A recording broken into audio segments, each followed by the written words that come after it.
right, we're going to hear the first case, Bostic versus Schaefer. And Mr. Oakley, I think you lead off. Thank you, Judge Niemeyer. Good morning. May it please the court, I am David Oakley and I represent George Schaefer in his official capacity as the Norfolk Circuit Court Clerk. This is an appeal from a district court order, which is a broad and sweeping order and a dramatic departure from existing law. In fact, for the appellees to win here today, to win on appeal, they must show doctrinal change in Supreme Court jurisprudence. However, there's been consistent application of the law when it comes to laws dealing with persons based upon their sexuality, and specifically laws dealing with same-sex marriage. There's been consistent application of the law from the Supreme Court in several respects. First, dating back over 4 decades to Baker v. Nelson, a state refusing to recognize same-sex marriages does not violate the 14th Amendment due process or equal protection clauses. Second, laws based upon a person's sexuality are only entitled to rational basis review. Third, the states have the near exclusive right, power, and ability to define what is marriage and to regulate marriage. And finally, number 4 is when it's an issue of important societal interest and it's part of the public debate, then the court should defer to the democratic process and the fundamental rights of the voters. And that's where I'd like to start my argument, is with the case of Schaefer versus... Could the Supreme Court have decided Windsor and left Baker intact? Yes, I believe the court in Windsor, by specifically not addressing Baker, it left it intact. In the Second Circuit Court of Appeals, the Second Circuit specifically found Baker was no longer controlling law. And on appeal to the Supreme Court, the parties asked the Supreme Court to again address Baker and decide whether it was controlling. And there was a small amount of argument, an oral argument over that discussion. But the Supreme Court, in its final opinion, did not address Baker. And in fact, Windsor is consistent with the holding in Baker. And so Baker still remains controlling. But the case of Schaefer versus BAMN is when a matter is part of the public debate. It's best left for the states to decide and allow the democratic process to continue, because the states can continue to develop the rights of their citizens. And obviously, of course, that has been well recognized, and the court is very much interested in leaving issues like this to the states, I believe. But, and this is a big but, the states must conduct themselves in accordance with the overall structure, the design of the Constitution, so that even if you leave a decision to the states still can't trample rights that are protected under the 14th Amendment. And that really is the issue that we have here, is whether this becomes a constitutional issue of magnitude or whether this is a democratic issue that's resolvable by the states. You're absolutely correct. The states cannot create a law that's otherwise constitutional, and the example that the court gives in Windsor is Loving v. Virginia, which was decided on invidious racial discrimination grounds. And at the time that Loving was decided, racial discrimination laws that were based upon that for a long period of time had already been subject to strict scrutiny. And that's a different situation from the case we have here, where laws that deal with persons based upon their sexuality or laws dealing with same-sex marriage do not have that long history of receiving strict scrutiny. And the Marshall-Newman Amendment in 2006 was passed by 57% of the voters. That was over 1.3 million voters in Virginia, chose to reaffirm that the traditional definition of marriage would stay. And Justice Kennedy tells us that there are competing interests here. There's the individual liberty interest that's being asserted, but there's also the fundamental rights of the voters. And if society changes its views, the democratic process is still there, and the Marshall-Newman Amendment certainly can be unwound by the voters again. The appellees here, they argue that not recognizing their relationships as qualifying, a same-sex marriage qualifying for the fundamental right of marriage is demeaning. However, if we look at the reasoning of Justice Kennedy, what's equally, if not more demeaning, is to presume that the voters of the Commonwealth are incapable of deciding an issue of this importance. and that their votes are to be ignored. Well, he gives you a little bit and he takes a little bit away in his opinion. As you know, he also spends a fair amount of time talking about the rights of the states to resolve this type of question. And then he goes on to talk in some respects in language that would not be totally useful to your cause. You're absolutely correct. However, the Schuett case certainly is consistent with prior opinions from the court, and it merely enhances the discussion in Windsor, which itself is based upon federalism and letting the states continue to decide the issue of marriage, because Windsor, one of the most important lessons out of many that we learned from Windsor is that the regulation of marriage is almost the exclusive province of the states. Back to Judge Niemeyer's point, Yes. in Windsor, they kind of gave short shift to the argument of federalism, and they went on and emphasized the due process and equal protection. They did go on to do a due process analysis. However, it was still couched in the idea and that this was federalism, and that it was the state of New York had specifically gone forward and made that recognition of same-sex marriages and given those marriages to the people of New York, but then it was taken away by the federal government. The federal government, by passing Section 3 of DOMA, the federal definition, took away that right from those citizens, and the law was found to be one of an unusual character because it did take away those rights from the voters. And Windsor tells us that that regulating marriage, not only is it reserved to the states, but specifically the definition of marriage is the foundation of the state's broader authority to regulate the subject of domestic relations.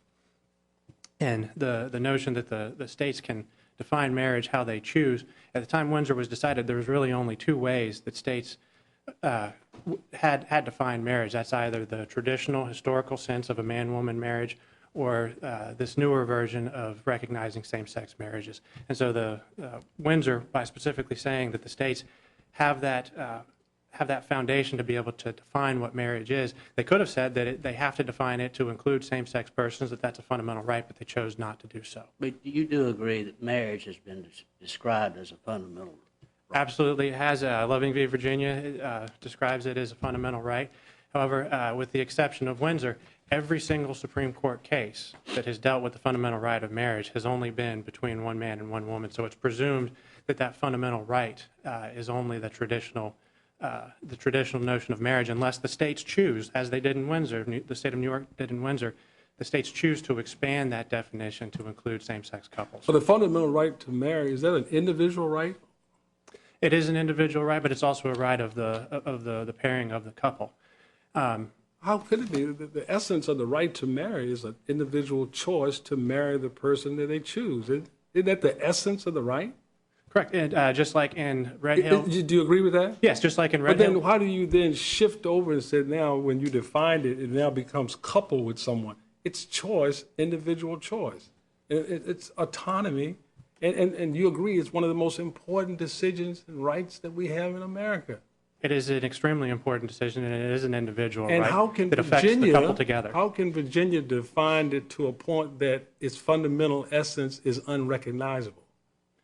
That's where I would disagree. It's not unrecognizable. It's the way What's the choice of that marriage has been defined throughout the centuries. Marriage has been defined throughout the centuries. As between being between one man and one Well, woman. marriage is for the people, but the people aren't for marriage. I mean, as you admit that marriage existed before government did, correct? Yes. But the whole idea is choice and people making decisions. And you said that you could define it any way the state wants to? The state, as long as it's otherwise constitutional, that they're not placing an additional barrier on the right to marriage, such as the invidious racial discrimination in Loving v. Virginia, or the prohibition on persons who owe child support, like in the Zablocki case. Child support? Or Go the ahead. Turner case. Pardon? Or the Turner case involving inmates. Correct. That was another situation which actually was decided on rational basis review because the court applied a lower level of scrutiny because it was dealing with penological interests. Yet prisoners could marry. Correct. Prisoners are allowed to marry, and that does not change because in the So you can in be the in Turner case, prison, it you can was- be in prison, the ward of the state, and you can make a commitment to love and cherish someone, and the state could not prevent that. absolutely, correct? and there's numerous. Yet a person, because of a person's sexual orientation, they don't have that right in Virginia? There are numerous interests in marriage.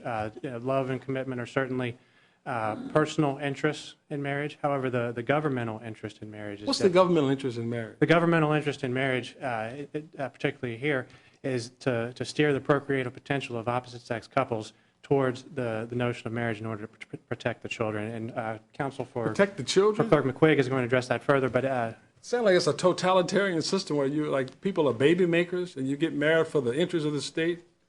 Do you require married people to have children? absolutely not. Do you And- ban and 90-year-old couples from getting married? you, Do you ban 90-year-old couples from Judge getting Gregory, married? absolutely not. Well, why not? Because you can't. There would be no way to constitutionally put a procreation requirement on marriage. However, it's still a legitimate government interest. You said there's no way the Constitution put procreation requirement on marriage. Did you say that? Yes, Judge. Okay. And if we are going So how to, is that a legitimate interest that Virginia proffers here now, procreation and child-centered? I'm sorry, can you repeat the Isn't question? that the rational basis that you're proffering to the court? Absolutely. However, it's not our burden. It's not the government's burden to prove the rational basis. It's the plaintiff's burden, but that is one of the many rational bases that have been proffered by the parties and by the amicus. But your rational basis must have some reasonable connection with what what you portend to achieve. Correct. And that rational basis, it's not irrational to know and to assume that only opposite-sex couples have the biological potential to have a child. That's the only pairing that potentially could have an accidental pregnancy. And so it's the state interest to protect children in those sort of situations. And one of the other issues that we do need to address is defining the asserted liberty interest here.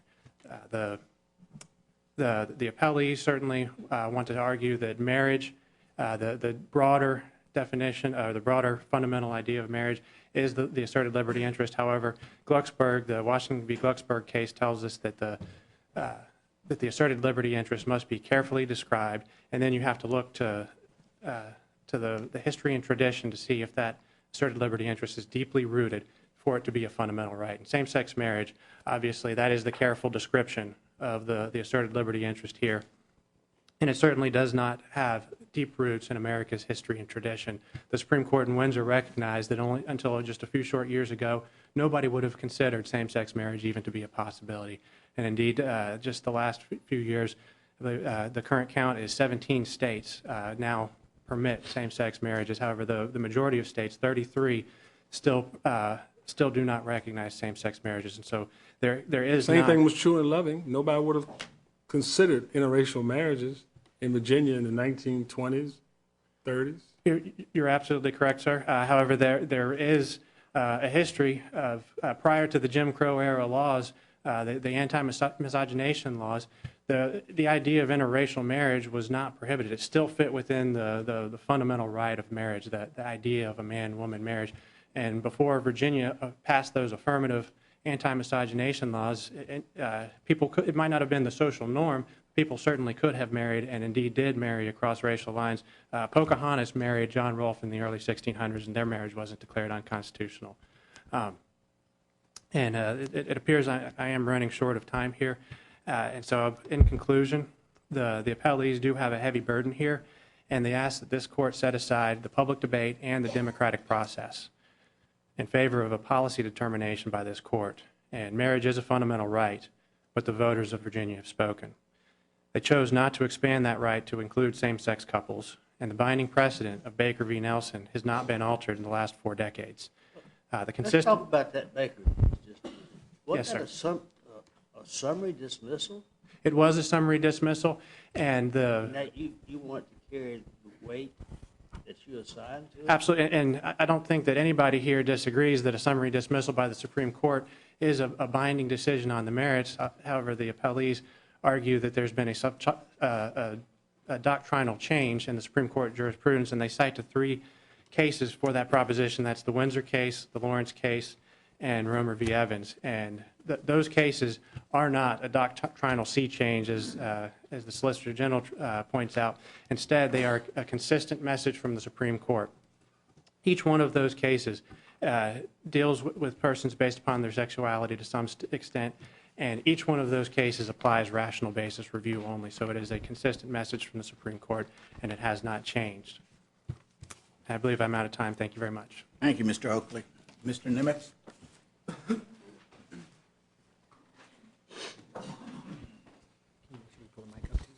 Pull the mic up to me.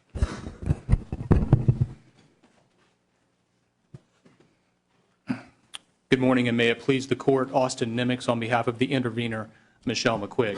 Before I address the three primary points I want to address this morning, I want to put this case in context. This case arises amidst a great debate in our nation right now over the true essence and meaning of marriage. And this court to decide this case does not need to take sides in that debate. It only needs to determine whether the answer to that debate is dictated by the United States Constitution or whether the people are free to decide it. The first point in this regard that I would address is that the right ascribed is the right to enter into the union of husband and wife. That is the fundamental right on the table. And all of the Supreme Court's historic cases, every single one of them, dating back to the Murphy case in the 1800s, all the way up into the modern era, support the fundamental right to enter into the union of husband and wife, a fundamental right that is inextricably linked to procreation. And this even includes, for example, cases like the Turner case that was mentioned a moment ago. A key point in the Turner case, the inmate case, was that the Supreme Court, Justice O'Connor specifically recognized that inmates are expected to be released and they are expected to consummate marriages that they will enter into. And in the very next paragraph, I think this is a really important point about Turner, is the Supreme Court distinguished it from a case called Butler, which was a summary affirmance from a case out of the Southern District of New York, where a prisoner was denied the right to marry because he was incarcerated for life with no possibility of parole. The distinction between the prisoners in those two cases is that one was expected to get out and consummate his marriage, reaffirming the procreative link to the fundamental right, and one was not and thereby denied the fundamental right. And that important part of Turner cannot be overlooked. And even in the Skinner case involved an inmate, and the Supreme Court directly recognized that the procreative right of this inmate that would be implicated by the sterilization did implicate his fundamental right to marry. And I think also implicitly recognizing the idea that this inmate in Skinner would get out. He was not incarcerated for life without parole, and I think his crime was robbery. So all of the cases about the fundamental right to marry support the right to enter into the union of husband and wife. And that has been affirmed by the Supreme Court in a multitude of cases. All of them, of course, involve a union between husband and wife. Judge Floyd, you asked about whether the Supreme Court can decide Windsor without addressing Baker. And I agree with my co-counsel that they absolutely can. And I want to make this point about Baker, and I think this is important. The reason this court should lend credence to Baker is not what I say, but what the Supreme Court said. The Supreme Court has been explicit that summary affirmances like Baker remain binding until the Supreme Court says otherwise, until they say otherwise. They said that in the Hicks case, and they said that in the Tolley case. And one of the common errors of all the courts that have addressed Baker since the Windsor decision is that they have refused to acknowledge that fact, that the Supreme Court said it belongs to them, not the lower courts, but only the Supreme Court, to determine that when a summary affirmance like Baker is no longer binding. Well, it's probably pretty evident that you're here in Richmond as a way station up 95 to Washington. That very well could be said. We'll probably have our say, and ultimately this issue will be decided again, I think, by the Supreme Court, either out of the 10th Circuit or our circuit or one of the other circuits that's considering this issue.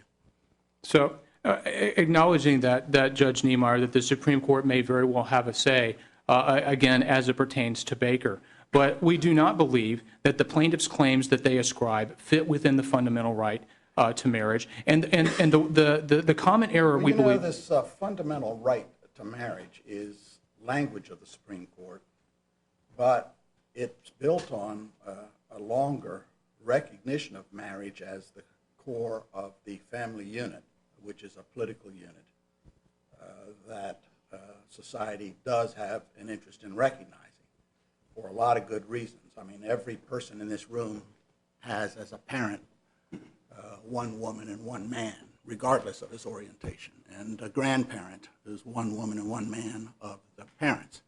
And that family unit over history has been recognized as stable and has been elevated by requiring a declaration publicly and a contractual relationship in order to promote it. I mean, the Supreme Court, in the Maynard case, it talked about marriage being the foundation of family and society. So it seems to me a state might be able to latch onto that and say, we are interested in continuing that.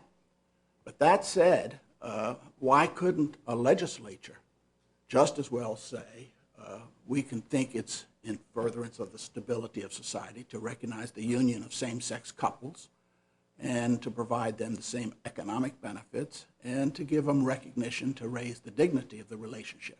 That would be within the scope of the state's authority too, wouldn't it? It would, Judge Niemeyer, and the Windsor Court expressly recognized that what New York did with its marriage laws was perfectly constitutional. What the Windsor Court did not say is that what New York did was constitutionally required of all the other states. And if that is true, that the United States Constitution answers this question for the court, then I believe that the Windsor opinion in its entirety becomes meaningless.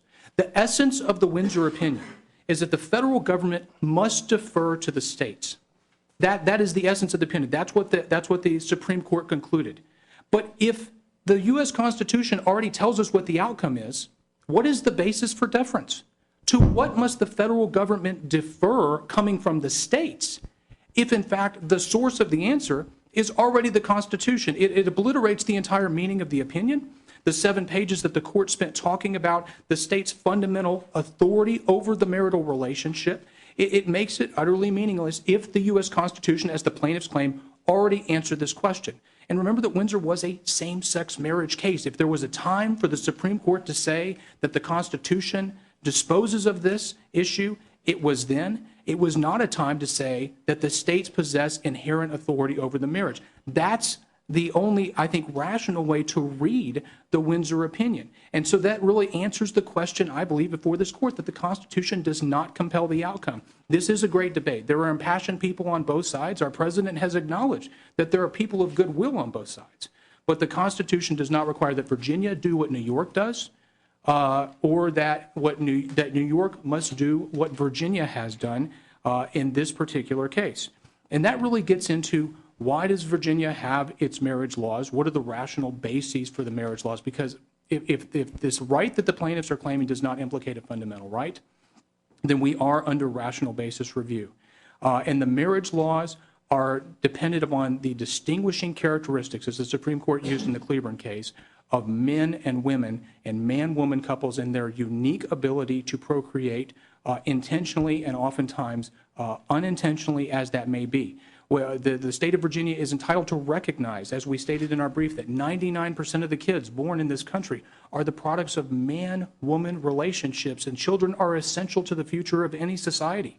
The state of Virginia is legislating at the core here, talking about 99% of the offspring and upholding with the marriage laws the idea that men and women bring diversity to parenting, bring the essence of both sexes to the idea of parenting, connecting as best as possible, as much as possible, children to the mother and the father that brought them into this world, and providing stability to the families that are generally producing the next generation. Those are eminently rational concerns that the state of Virginia is entitled to have, and they have had them from the very beginning. Virginia became a colony in 1607. The marriage laws are nothing new in Virginia. The constitutional amendment did not change the law. The statutes that the plaintiffs have claimed are unconstitutional that were enacted in 1997 and 2004 are not new, to the extent that they affirm Virginia's consistent and always definition of marriage as the union of one man and one woman. Well, I haven't heard either one of you talk about the California couple who were lawfully married under the California law, and they come to Virginia and try to get their marriage recognized. What do you got to say about that? Judge Floyd, the claim there rings, as I understand it, by the plaintiffs, only an equal protection, and that Virginia violates the Constitution by recognizing some marriages and not others. And I would say to this, that Virginia and no state has ever been required constitutionally to recognize any marriage from another jurisdiction. The very idea of recognition implicates notions of full faith and credit.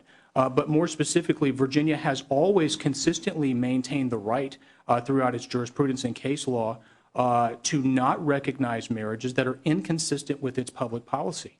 And so as far as that is concerned, it is consistent. And if Virginia has to recognize a same-sex marriage from California, then I see my time is on. May I finish my answer, Judge Meador? Thank you. It lays waste to the entire public policy. So what difference does it make? If Virginia doesn't have to issue the license, but it must recognize it from another state, it's really an end around Virginia's public policy. So it has an interest in upholding its public policy through recognition policies in the same way it would with concealed handgun licenses. I thought your policy was child-centered. What about the children of those marriages that were consummated out of state and legalized and they come to Virginia? What about the children? But Judge Gregory, there are, of course, all kinds of children and all kinds of families in the state of Virginia. The Commonwealth has an interest in all of them. Why do you want to deny them all of those warm and wholesome things about marriage? Well, specifically because the animating purposes of the marriage laws, but I don't think Virginia denies anything to the children of same-sex couples any more than it denies to the children of a single mother or a grandfather who's raising a grandson. They don't have the rights or benefits of marriage. Is the Commonwealth? But they can marry the person they want to marry. That's the whole point. Well, the single mother or single father you just talked about, they can marry the person they want to marry, correct? They could. They cannot marry the person they want to marry. The opposite sex person they want to marry is under Virginia law and under another fundamental right. They have the right to do that. Do you think the child loves their parents less because they're same-sex parents? Not at all. Not at all. Do you think that child wants less the embracement of the dignity of marriage, what it offers any other child? Not at all. But if you're concerned about the child, why does Virginia rip that from the child? There are, as we stated, there are three primary reasons why the state of Virginia is involved in the marriage business. But why does Virginia want to rip that embracement from the child? We're talking about the child. You said it's child-centered. Let's go to the core of your rational basis. Same-sex couples do not provide. No, we're not talking about couples. We're talking about children. You said that it's child-based. Why do you want to rip that from a child? That's the question. And let me try to answer it, Judge Gregory. Please. Same-sex couples do not provide the child with both a mother and father. And if we want to look at it from the child's perspective, Virginia has stated over and over in its public policy that a child is entitled to have a connection to both its legal mother and father. The Virginia Supreme Court said that just last year. And Virginia accepts the proposition that the two sexes are not fungible, something that is a mainstay in the Supreme Court jurisprudence. We recognize gender diversity in all kinds of arenas in our social society. The value of women in education, in the workplace, in juries where we administer justice. Is the state of Virginia really prohibited from saying that we value men and women as parents and role models in our families? We don't believe that is an unconstitutional proposition. All right, thank you, Mr. Thank you. Clemens. All right, Mr. Olson, we'll hear from you next.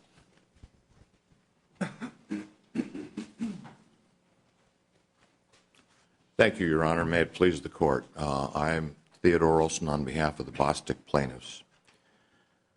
Virginia's marriage laws single out for discrimination a class of Virginians according to their sexual orientation and the gender of the person that they love, and exclude them from not only marriage, which the Supreme Court has said again and again is the most fundamental and important relation in life, but Virginia goes on and prohibits and invalidates any domestic partnership, relationship, or legal status that approximates, quote, the design, qualities, significant, or effects of marriage. That is what this case is about. Marriage, a fundamental right, And it is not. Let me ask you this. I asked this, pointed this out a little bit to the your colleague. Indeed, the Supreme Court has elevated marriage to an important relationship. And I think one of the problems I had with the briefs in this case is that everybody was using the word marriage to talk about different things, different relationships. It seems to me what Virginia was trying to do was to recognize the fact that every person in this room is the product of a marriage, and that the stability of a family created by those unions was important to society. And of course, as we all know, every society in history basically has found it so important they have required usually public contracts, public declarations, and many societies have elevated it to a sacred relationship. Now that relationship A, which is the core of a family and of the family unit as part of society, was what Maynard recognized when it said that marriage was the foundation of the family and society. That doesn't mean that society and a state can't recognize a different relationship, call it relationship B. And not until recently has there been a proposal to have that relationship recognized. Now, to call both relationships marriage doesn't make sense if traditionally and historically it's always been thought of to be the core of a family.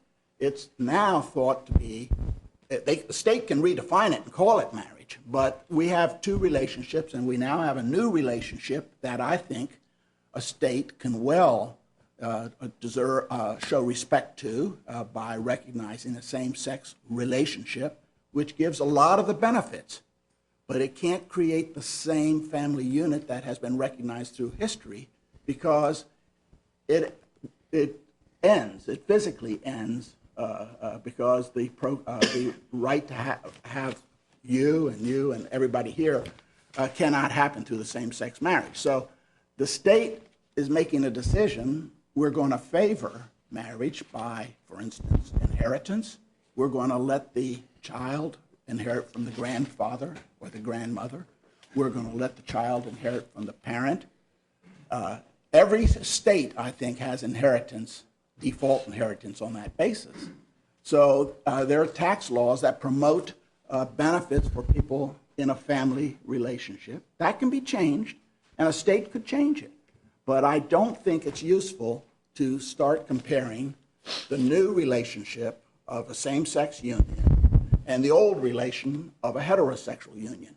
These are two different relationships that have totally two different purposes in society. And I think it's very positive for you to present strong arguments that the state increases stability, increases the dignity of this new relationship, increases the economic benefits.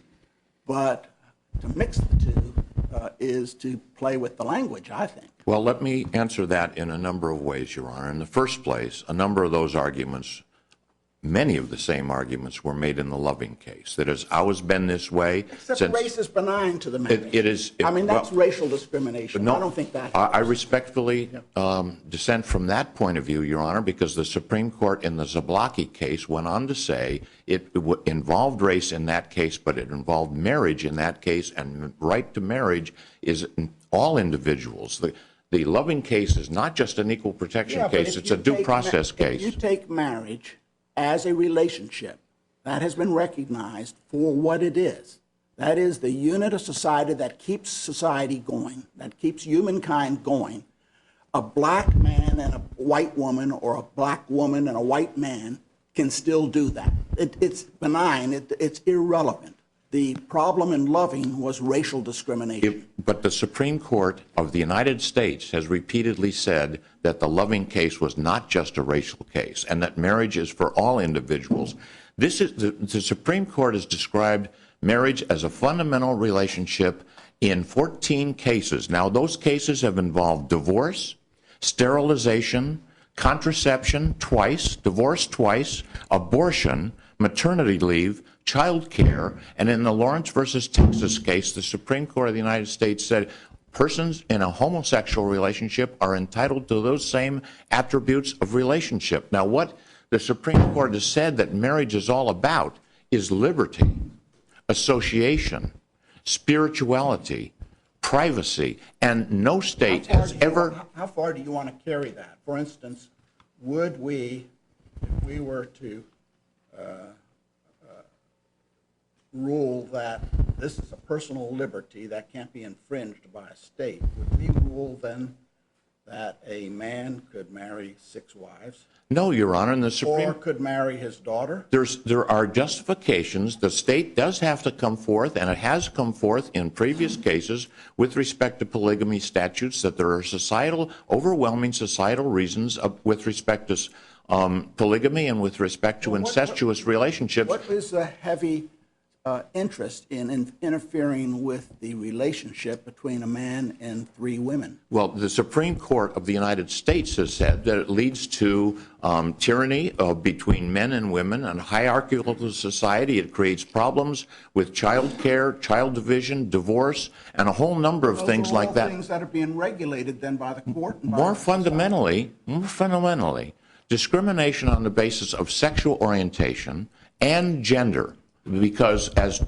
Judge Gregory was pointing out, this is an issue of choice. At the last line of the Loving decision, it said pretty much the same thing that Judge Gregory was saying, that under our Constitution, the freedom to marry or not marry resides with the individual and cannot be infringed upon by the state. Now, yes, that was a case about race, but subsequent decisions made it clear that the right of choosing your spouse in a marital relationship is an individual choice. It's not the right of the state. Can the state say to 2 persons, a man and a woman, that you have to be married, you have to enter into a contractual relationship and publicly declare that relationship?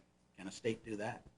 Well, the state can regulate marriage in certain different ways, and all of the states have done so, but what the states have never done is make procreation, the desire to procreate, or the willingness to procreate, or the ability to procreate a condition of marriage. Never once. In all of those cases that the Supreme Court... No, procreation is not. That's backwards. You've got it exactly backwards. I don't think they've said that. What they have recognized is that marriage is the driving force for the family. The family doesn't have to exist. A man and a woman don't have to have a child. They can go together, and marriages aren't always the product of love. Sometimes they've been arranged throughout the years. But a marriage is a unit that's important to society for a lot of reasons. That's right. And the state can elevate that importance without saying we're not going to recognize any other relationship. That's not even on the table. The idea is to support this unit and to give it support through inheritance and to say it creates stability in society. And that's what Virginia... Well, with all due respect, what the Supreme Court decided in a number of pages just last June in the Windsor case, it talked about families that involve people of the same sex and families of different sexes. And it says that if you are excluding from that relationship that you yourself pointed out is so important, it's important for tax benefits, it's important for child custody, it's important for inheritance, it's important for welfare, it's important for health insurance. All of those advantages are being withheld from individuals because they have a sexual orientation which is different than heterosexual orientation. Strict scrutiny and heightened scrutiny is involved in this case because what the Supreme Court... Only if we are talking about the relationship that the Supreme Court has described as a fundamental right. That is to enter into the relationship of marriage that has been favored by societies for thousands of years. The American laws simply recognized what had been in existence literally as long as human memory continues. The question is the new relationship that just appeared, 30 years, 40 years ago, the proposal that we recognize a formal relationship between same-sex people. When we do that, we are entering into a new type of relationship, and I think it'd be well worth doing everything you're saying. That is to provide economic benefits, but you cannot make that union the same as the union that is talked about in the Supreme Court cases. It is the same. And the Supreme Court Windsor decision talked about all the reasons why withholding that relationship, all of those benefits, and imposing that stigma. You're saying that these individuals, my clients, have a second-class relationship. They're not entitled to those benefits. Their children are demeaned by that relationship. The United States Supreme Court said those children are humiliated because they are not in the same status as the people that are living next door. So you have a relationship that's exceedingly important because of all the benefits, because of what society recognizes, and all the damages that are done when you withhold that from a class of persons. 14 times or 12 times in the Supreme Court's decision, the Supreme Court in Windsor recognizes... I'm sure you're making good policy arguments that 17 states have now bought, and my guess is that number will grow. In other words, states will recognize it for the very same reasons you're talking about. But that's a different story than saying relationship A is a relationship in which people in relationship B can participate in the original sense. They can have a new relationship that's parallel with less attributes because they can never be the core of this. Withholding that relationship from same-sex individuals does not discourage heterosexual persons from getting married, having children, remaining married, or procreating in any way whatsoever. So the damage is being done without serving what the state says is its purpose. Don't you think that would be a good argument for a legislature to recognize a same-sex union? Of course it is a good argument for the legislature, but fundamentally we are in a court created by Article 3 to protect the fundamental rights and the equal protection of the citizens of the United States. And we are withholding that benefit. That's very, very, very important. The most fundamental relationship in life. The Windsor Court said it's an intensely important relationship. We're withholding that from a class of our citizens on the basis of their sexual orientation and the gender of the person that they love. That does grave damage. That violates the Equal Protection Clause, and it violates the Due Process Clause, and you cannot read Loving, Lawrence, Romer, and the Windsor decision and come out any other way. Okay. Thank you, Mr. Olson. Thank you. Mr. Essex? Yes, Your Honor. May it please the Court, James Essex for the Harris interveners. I'd like to take us to equal protection, Your Honors. Incidentally, I might have overlooked it. What are the facts of the Harris? I do know the circumstances of the other two couples that are involved in this case.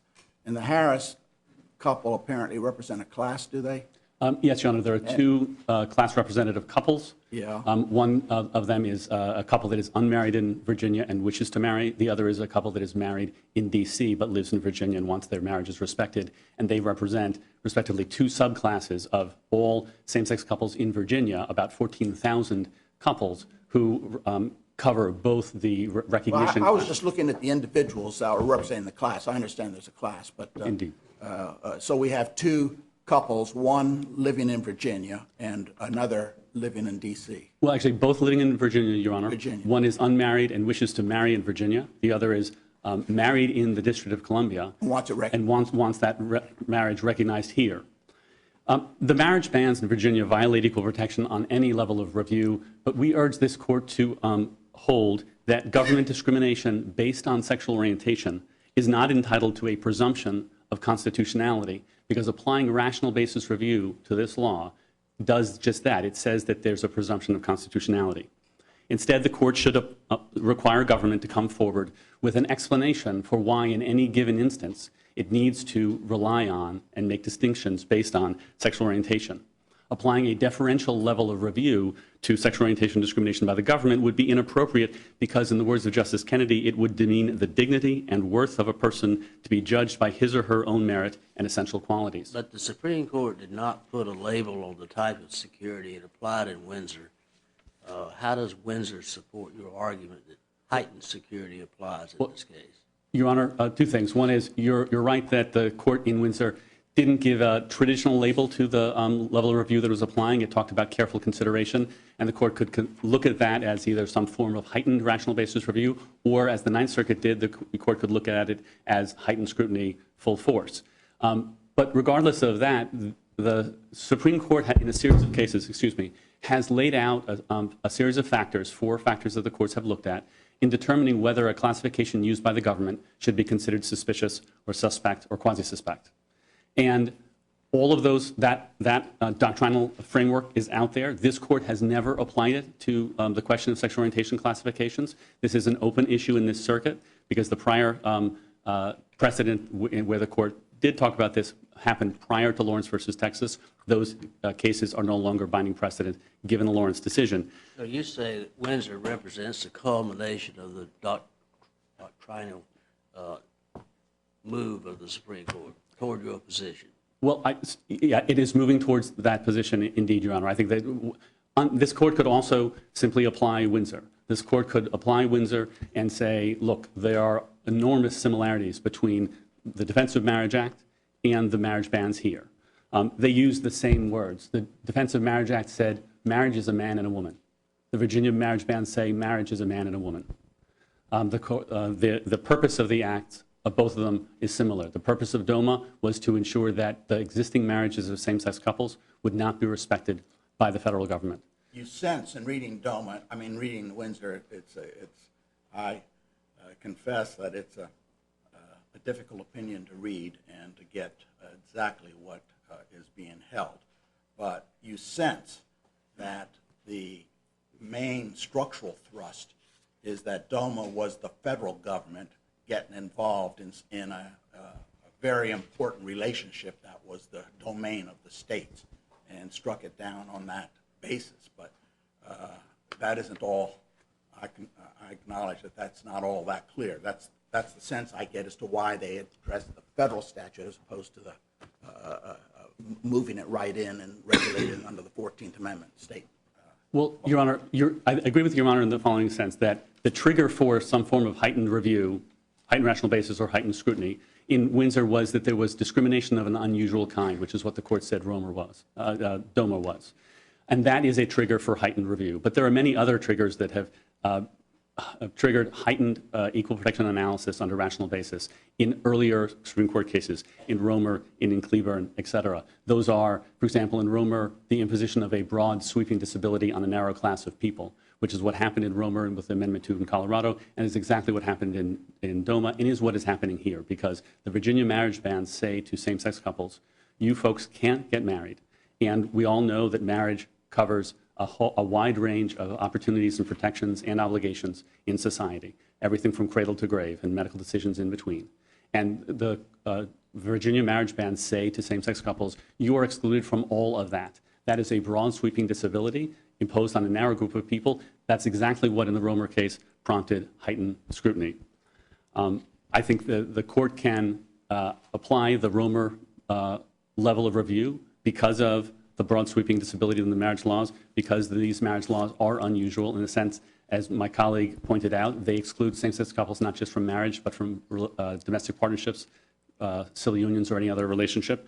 Also, they are unusual because this is the only part of the definition of marriage that appears in the Virginia Constitution. It's the only part of the Domestic Relations Code that was repeatedly put into statute in 75 and in 97 and in 2004 and then into the Constitution. So there are multiple triggers that this court could look to prompt the kind of heightened rational basis review that the court used in Windsor. What's your view of the First Circuit's Judge Boudin's approach?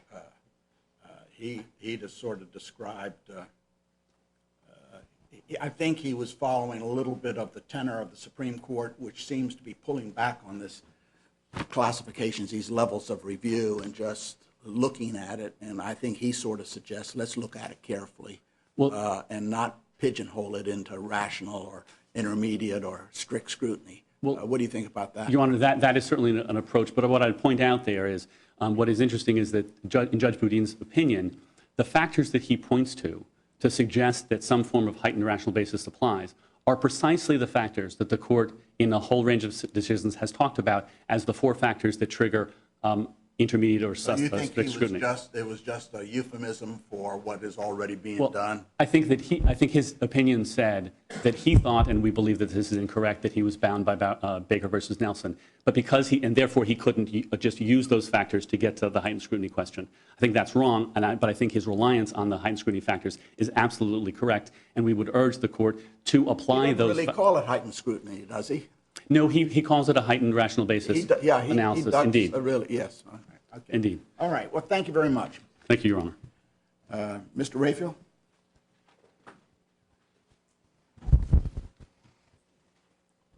May it please the Court, Stuart Raphael for the Virginia State Registrar in her official capacity.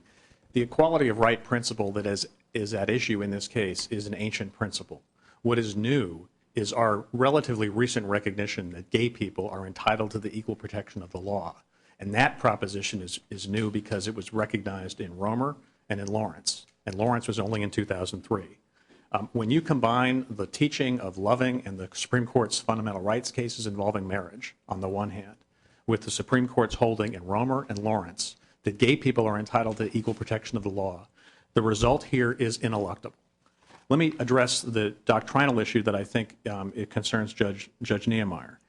The issue of how do you define the fundamental right? At what level of specificity do you define the fundamental right? Virginia agrees with the plaintiffs in this case that the proper definition is the right to marry, not the right to same-sex marriage. The clerks say, well, what about Glucksberg? Glucksberg involved the alleged fundamental right to assisted suicide. And what the Supreme Court in that case said was, well, you have to have a careful description of the right, and the right there was described as assisted suicide. And the court said, in 700 years of Anglo-American jurisprudence, we can't find that right. So they like the historical focus in Glucksberg, but they overlook something that's really critical here. And I think when you write your opinion in this case, you really need to look at the Michael H. decision by Justice Scalia, which was the plurality opinion by Justice Scalia in 1986, which only Chief Justice Rehnquist joined. Maybe we should just say we pass and let the case go on. I think you obviously are going to give it your best shot, and the best That shot might be the best we can give it. Justice Scalia in the Michael H. case, this is footnote 6 of Michael H., he thought that the way to do substantive due process analysis was to look at, quote, the most specific level at which a relevant tradition can be identified, unquote. And that's really the approach you're seeing here. They want to define the right at issue as the right to same-sex marriage. Now, there's an obvious answer to that, which Mr. Olson gave. Loving obviously involved the right to marry in the context of interracial marriage. And if you looked at that right purely historically, it wouldn't have been upheld, because it's clear that the drafters of the 14th Amendment didn't think that there was a right to interracial marriage, and it had been banned since colonial times. So I think there's a better doctrinal answer than simply pointing out Loving. And the doctrinal answer that you really should look at is the discussion of Michael H. in the Casey decision. Casey says, we reject Michael H. And that's the quote. It's at page 22 of our brief. But that's the quote where the majority says, it's tempting to suppose that the Due Process Clause protects only those practices defined at the most specific level. And it's, see Michael H. footnote 6. And the court says, but such a view would be inconsistent with our law. And they go on to cite Loving and Turner, right? So that's really where the doctrinal, rubber meets the road here. And that's why the Glucksberg is not controlling. Because what Casey says is once you identify the fundamental right as a fundamental right, and in this case it's the right to marry, once you do that, you are not then limited to a historical application of that right. That's why Loving came out the way it did, and that's why in Glucksberg there was no fundamental right that the court could identify. And this is a really critical doctrinal point. It's a prominent part of our brief. You don't hear a single answer to that point from either the clerks or from any of their 21 amici. Now, let me touch on the heightened scrutiny question. You've heard these 4 factors that the court considers in determining whether to apply heightened scrutiny. But they're all getting at the same point, which is, should we be suspicious of laws that discriminate on the basis of sexual orientation? And that is a no-brainer, because it's only 2003 that the Supreme Court actually constitutionalizes the right to engage in homosexual conduct.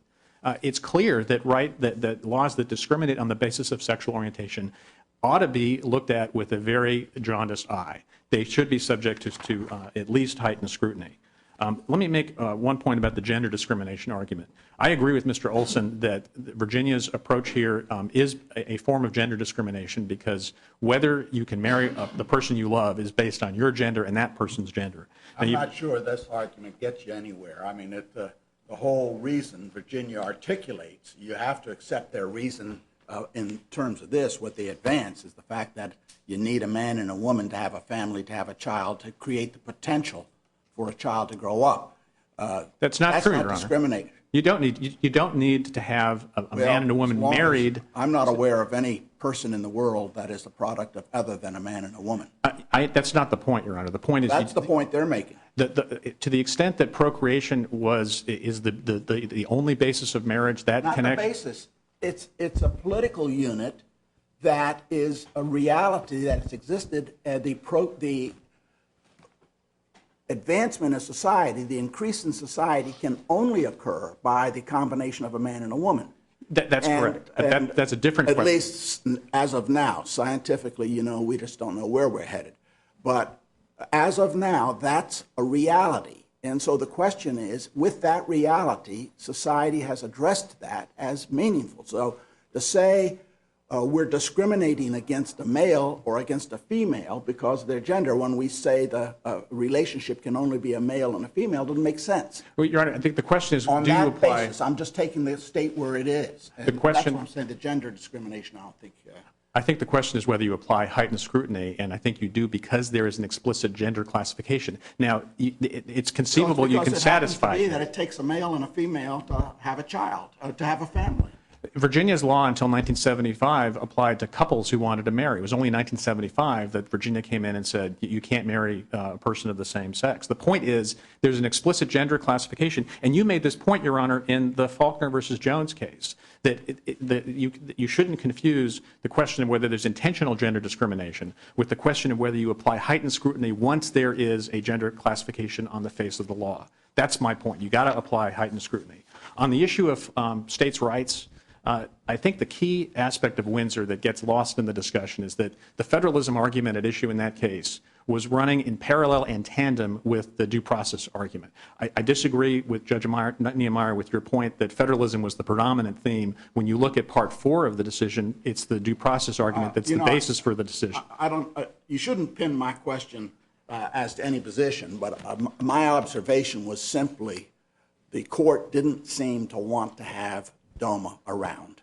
They didn't seem to want to have a federal government getting involved into this. That's right. Now, the rationales they used weren't purely, I agree with you, they weren't purely the states' rights. When you get to the holding, the holding is that DOMA violates the equal protection provision of the Fifth Amendment. My point at the outset was the federalism argument was running parallel to the due process argument. In this case, they conflict because federalism would say defer to the state, and yet we have a due process problem if you do that. And so then the question is, what do you do when there's a conflict? That's an easy one because the Bill of Rights trumps federalism, and the Supreme Court tells us that repeatedly. It told us that in Loving. My predecessor in Loving stood up and said, for the Supreme Court to strike down a ban on interracial marriage would be the worst form of judicial lawmaking. It's the same argument you're hearing today. The Supreme Court in Windsor said, yes, states get to define rights of marriage unless it violates the Constitution. That's at page 2691. I can make a distinction, it seems to me, in any kind of legal analysis between a regulation that says one partner in a marriage cannot be African American and a relationship and an argument that says two persons of the same sex cannot be in a marriage because it doesn't work biologically. And it seems to me the race is benign to the biological issue, and sexual two sexes is not benign to it. Many so opposites. The discussion really goes to what is the marriage relationship as understood by the Supreme Court, even at the time of Loving. And I respectfully suggest even the court in Loving recognized that marriage between a man and a woman was a fundamental right, and they had not anticipated sexual orientation and same-sex marriages. I think we have a brand new relationship that we have to look at, and the question ultimately, in my view, is whether the Constitution really addresses that or whether we should leave it to the States. Respectfully, Your Honor, it sounds to me like you were trying to put the whole case into what the definition of marriage is, and it's not a state-based definition. It's some kind of extra legal definition, and that's not how you should apply doctrine. You should apply doctrine. And the question is, What was the Supreme Court saying? That marriage is the foundation of family and society. It said that. It's not talking about orientation and so forth. It's talking about the marriage between a man and a woman is the foundation of family and society. And before Loving, there had not been a case involving interracial marriage. The point is, you got to apply doctrine. We think we win on heightened scrutiny or strict scrutiny. We also win on the rational basis test because it's simply irrational to think that denying the right to marry to same-sex couples is going to make it more likely that opposite-sex couples will marry and have children. This issue is compelled by combining Loving on the one hand with Romer and Lawrence on the other, and it reminds me of what John F. Kennedy said upon introducing the Civil Rights Act of 1963. Sometimes you look at what you've done, and all you can ask is what took you so long to do it. Thank you. All right. I guess we have Mr. Nimitz.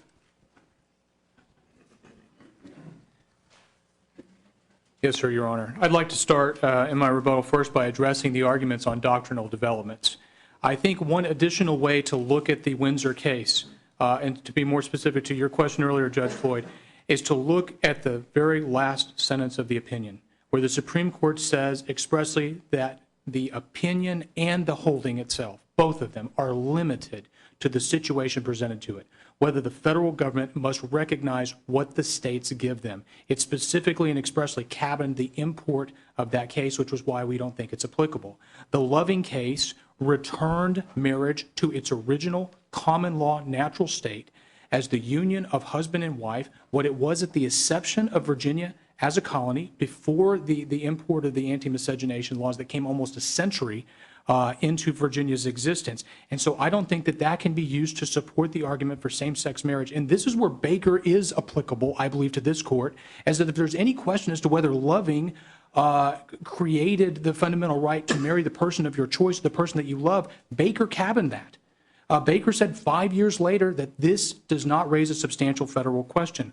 The Lawrence case does not. Do you think that's still true, counsel, that this is not a substantial federal question still? You really believe that this issue is not a, you think so? It's not? I don't believe so. I don't think the Constitution. How do you ignore just the line of cases from the Lochner era down, that every barrier, if you will, that the states imposing itself in marriage have been struck down? An idea of procreation. Griswold said, no, you can't prohibit married couples from deciding when or if they want to have children. They can use, contraceptives.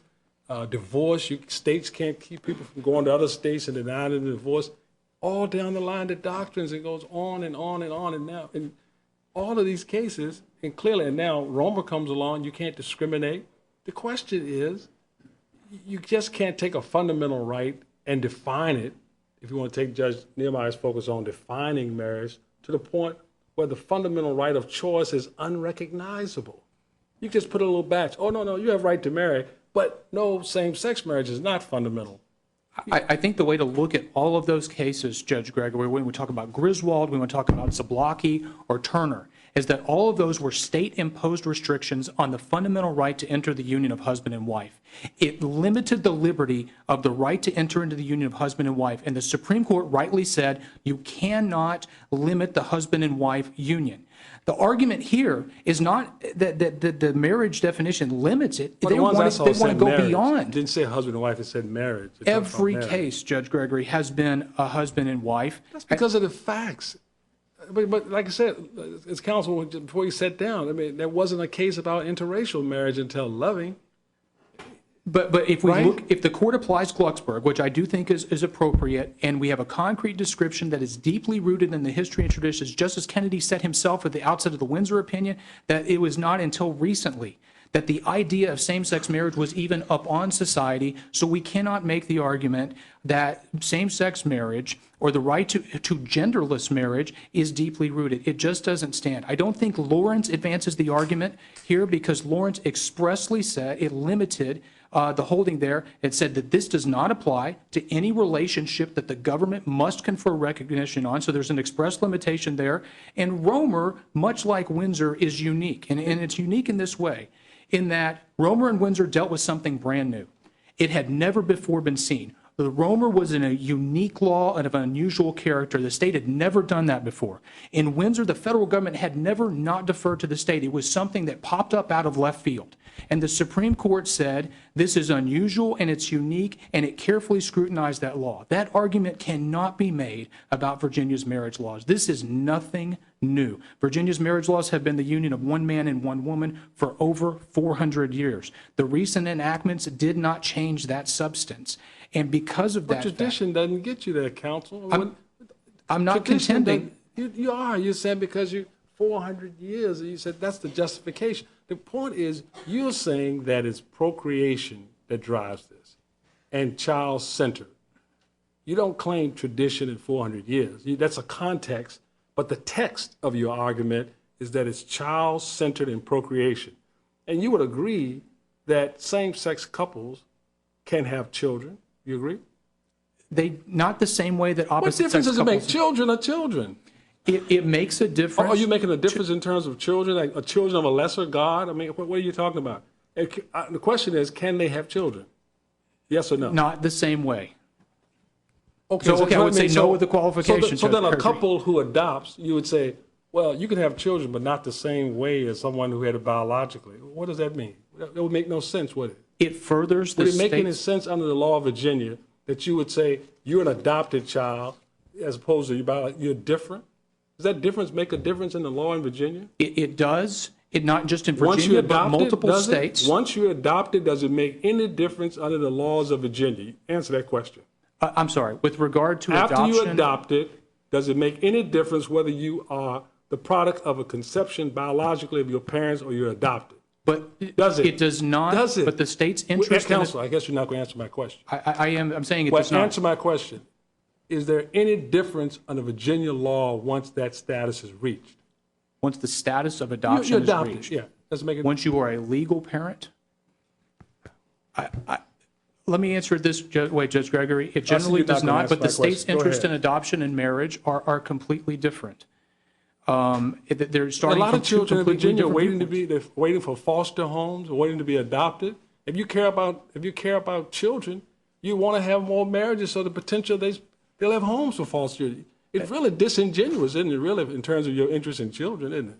I don't agree with you, Judge Gregory, and I believe well, that those are don't good you answer policy my arguments. question then? Why is it different in terms of a same-sex couple having children by adoption or foster children? Aren't they families that Judge Nehemiah talked about in the sense of what's the sacred about America? Are they families? Same-sex couples do not further the state's interests in the same way that opposite-sex couples do. But as And long as whether they we're get to the objective of having wholesome homes and families and children, what difference does it make? That's the essence of your rational basis. And let me answer that specifically because the state of Virginia believes that the essence of the family does include both men and women. The state of Virginia believes in its policy and has affirmed this throughout, that gender diversity is essential to its understanding of the family. It doesn't prohibit other people from forming other kinds of families and other relationships. There's I'm trying to figure out whether to give you or Judge Gregory a ticket. You know, the light's been red. My apologies, Judge No, Nehemiah. I want to let Judge Gregory continue as long as he I to finish appreciate his that. line of questions. Thank you, Judge Nehemiah. Yeah. I'm trying to have you recognize that you're on borrowed time, and as long as Judge Gregory has a further question, I'm requesting you answer it. Okay. In Loving, when they went into their home in 1958 in the middle of the night, flashlights, and arrested them, convicted them, and sentenced them, gave them probation on the condition they don't come back together for 25 years. How long has Virginia asked the same-sex couples to come back? How long to wait before they come back to Virginia? Same-sex couples do not exist under the same threat of criminal prosecution that interracial couples did. And there's a difference between saying that something is criminal and we will prosecute you, and the state saying promoting a certain policy while allowing the other things to exist. And Virginia does that. After Lawrence, did Virginia remove those statutes off the book about sodomy? I can't answer that, Judge Gregory, but Virginia does not prosecute or exist with a threat of prosecution. So they left there for intimidation? I don't think that the Lawrence case has application here because of the Would that express suggest some reservation. animus in terms of Virginia? No, and this is my point about the age of the laws, Judge Gregory, is not that I'm arguing tradition. I'm arguing that there cannot be a credible argument made that Virginia's marriage laws came into existence because of animus. 400 years ago, the argument cannot be made that the laws were defined as one man and one woman because of an unconstitutional animus against gays and lesbians. As Justice Kennedy recognized, this is a new thing upon us. So the argument that the laws are unconstitutional because of animus simply just doesn't hold given the facts and the history of the marriage laws. I'm not asking you to say they're constitutional because they're old. Thank you very much. Thank you, Mr. Nimitz. This is obviously an important issue, and I want to thank counsel on all sides for your very elegant and eloquent arguments. I also thank the many people, the audience, which is very full here today, for the demeanor, the respect shown to the court. We will come down and greet counsel, as is our tradition, and then take a short recess. This honorable court will take a brief recess.